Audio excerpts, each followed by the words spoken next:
We have a new understanding of sexual harassment in our world today.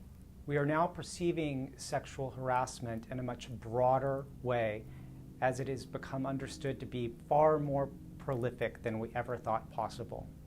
However, fundamentally, under the law, there are two types of sexual harassment: hostile work environment and quid pro quo. A hostile work environment is generally unwanted conduct of a sexual nature.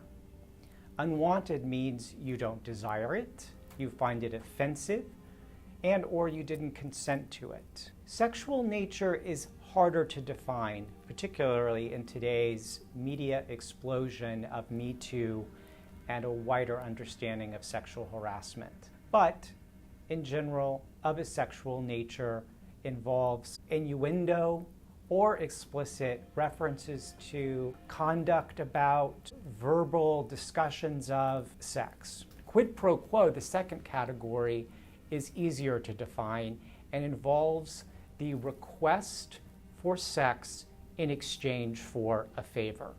The classic example of quid pro quo sexual harassment is a boss asking a secretary for sex in exchange for a promotion or pay raise. That is quid pro quo sexual harassment, and it's illegal. Statutes vary slightly from state to state and city to city, and in comparison to the federal statute.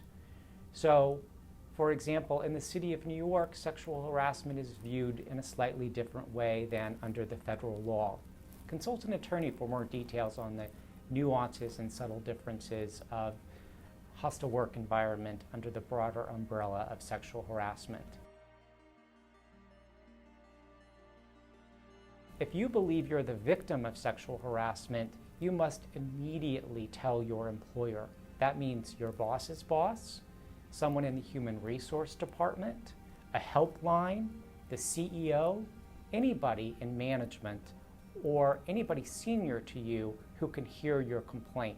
You should also document your complaint. Put it in writing. Summarize the conversation where you complained in a follow-up email. Keep copies of any text messages, any emails that you received, any offensive documents that you received. Record offensive statements if you can. Do whatever you can within reason to document the conduct that you find offensive or the request, as in quid pro quo sexual harassment, for sex in exchange for a favor. If you are not given the attention of your employer such that the employer has the right to correct and address the behavior, seek out the advice of an attorney. Bring all of your documentation and information to an attorney as soon as possible. You have a right to a work environment free of sexual harassment.